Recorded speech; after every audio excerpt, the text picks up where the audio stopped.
day everyone. Today is July 17 and for our daily devotion our topic is entitled Husband and Wife of Christ. Our verse for today is Ephesians 5:33.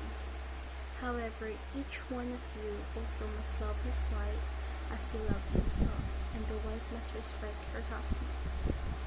Here, Paul concluded this section bringing those not repeaters call the word to submit, or those who speak of the husband as the head. For our teaching, the husband must love his wife as he loved himself and as Christ loves the church. It means that you must love your wife if you are the husband.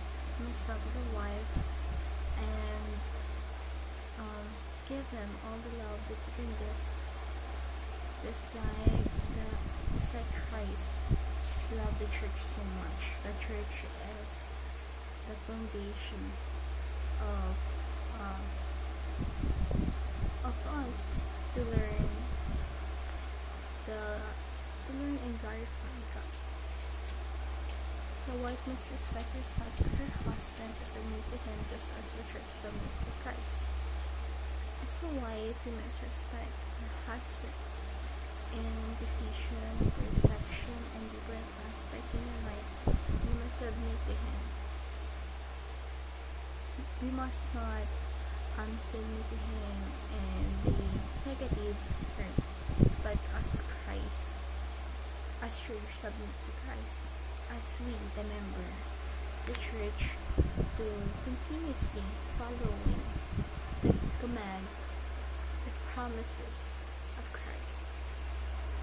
Marriage must be our testimony of the present reality of God's kingdom.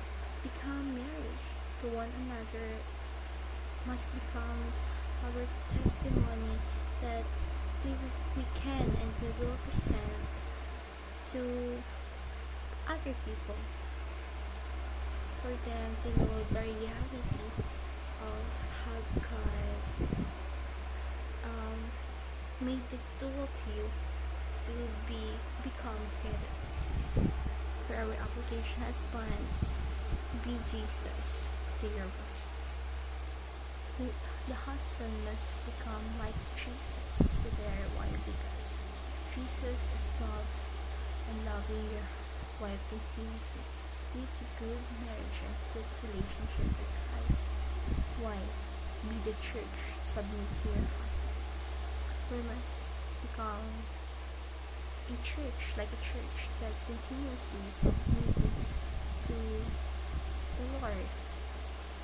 Together is the standard of your life. Together we must grow into become Christ-like. We must live in a house that our God is centered, that Jesus is centered, so that the relationship will be tighter and stronger, and no one can destroy it.